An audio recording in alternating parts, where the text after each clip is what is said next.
orang yang mati kena corona terkutuk.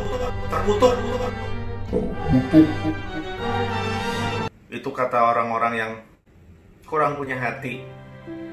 Lantas kesedihan keluarga bukan cuma karena kehilangan anggota keluarga akibat virus corona, tetapi kemudian ada keluarga-keluarga yang bahkan anak-anak kecil yang diusir dari kos-kosan mereka hanya karena pemilik kos takut bahwa keluarga akan menularkan virus kepada penduduk.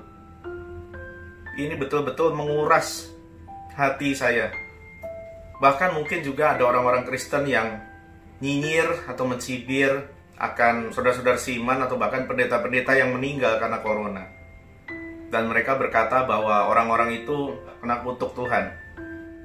Buat Anda yang berpikir bahwa orang-orang yang meninggal karena corona itu orang-orang yang matinya tidak baik atau orang-orang yang binasa, saya kepengen Anda ingat sekali lagi, murid-murid Kristus matinya tidak ada yang normal.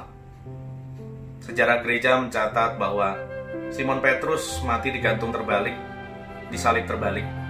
Rasul Thomas mati di ladang penginjilan di India dengan ditombak. Beberapa murid Yesus yang lain mati, ada yang dengan dicambuk, mati ada yang dipotong-potong. Bahkan kita juga tahu Rasul Yohanes sempat mengalami digoreng dalam minyak di Pulau Patmos. Bukankah itu semua adalah apa yang Yesus sudah nubuatkan kepada mereka akan mereka alami oleh karena Injil dan salibnya? Begitu juga sepanjang sejarah gereja, ada banyak tokoh-tokoh iman, ada banyak misionaris, ada banyak penterjemah-penterjemah Alkitab yang mati dengan cara digantung, dengan cara dibakar, dengan cara dibunuh. Banyak penginjil-penginjil yang mati di ladang misi oleh karena suku-suku buas. Lantas apakah kita pikir bahwa kematian mereka kematian yang tidak baik? Dan apakah kita pikir bahwa mereka adalah orang-orang yang kena kutuk? Tentu tidak, bukan?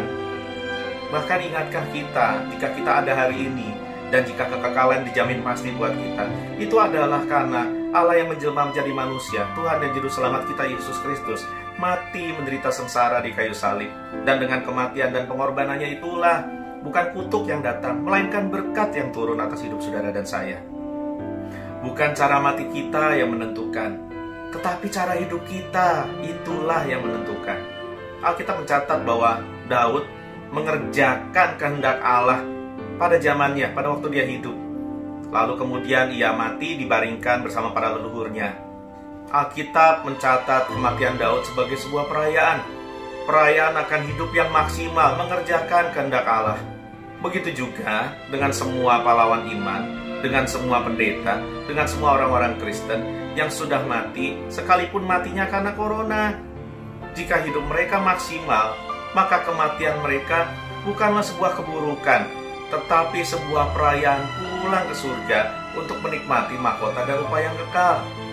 Itu sebabnya Rasul Paulus berkata, "Bagiku hidup adalah Kristus dan mati adalah keuntungan."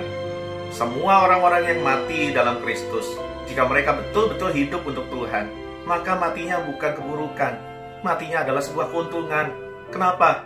Karena ada rumah yang sudah jadi, ada upah yang menanti, ada mahkota yang menunggu, dan ada pelukan Allah Bapa yang hangat dan siap memeluknya.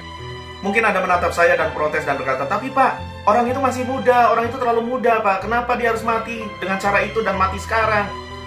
Sekali lagi saudara, yang penting itu bukan bagaimana caranya kita mati, tetapi yang penting itu adalah bagaimana caranya kita menyelenggarakan hidup. Bukan seberapa lama kita hidup, tapi seberapa efektif kita hidup. Dan kita bisa terhibur dengan kematian orang-orang percaya yang kita tahu sudah hidup sungguh-sungguh bagi Tuhan dan sesama.